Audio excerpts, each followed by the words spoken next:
गोर लगै छी। हम पूनम मल्लिक अहाँ सबके फेरसँ स्वागत करै छी हमर चैनल मिथिला चैनल अछि। आइ चौड़चन पाबनि छै। सब पबनैतिन पाबनि केने हेती। बहुत गोटेके नहियो होइ छनि, बहुत गोटेके होइ छै। आइ सब पबनैतिनके शुभकामना अछि हमरा तरफसँ।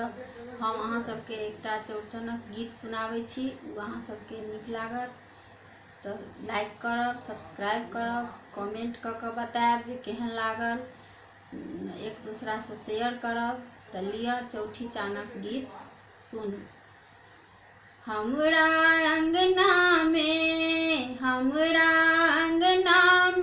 आशीष बरसब चौठी चान। हमरा अंगना में आशीष बरसब चौठी चान। हमरा अंगना में गाय के गोबर हम अंगना निपाएब। गाय के गोबर हम अंगना निपाएब। सिंदूर पिठार साजब चौठी चान।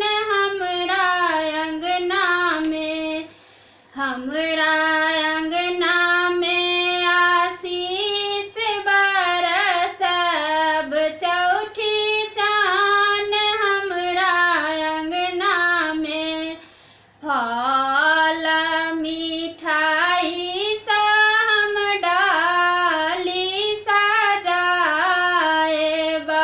फल मिठाई हम डाली सजाएब। खजूरी पिरकिया धरब चौठी चान। हमरा अंगना में आशीष बरसब चौठी चान। हमरा अंगना में माटी के मटकूरी में दही हम पौराएब। माटी के छाछ में दही हम पौरब। दूध से खीर हम बनब चौठी चान। हमरा अंगना में आशीष बरसब चौठी चान। हमरा अंगना में केरा के पात पर मरर भरब। केरा के पात पर मरर भरब। खीर पूरी सजब चौठी चान। हमरा अंगना में आशीष बरसब चौठी चान। हमरा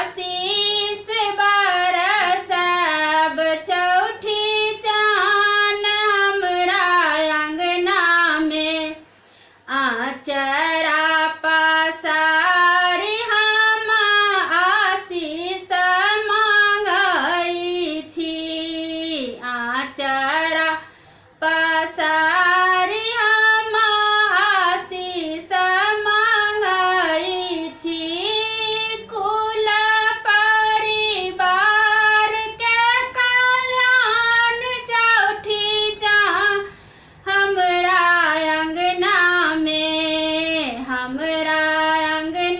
में आशीष बरस चौठी चान हमरा अंगना में बाल गोपाल सब अंगना में ठहर छथिन बा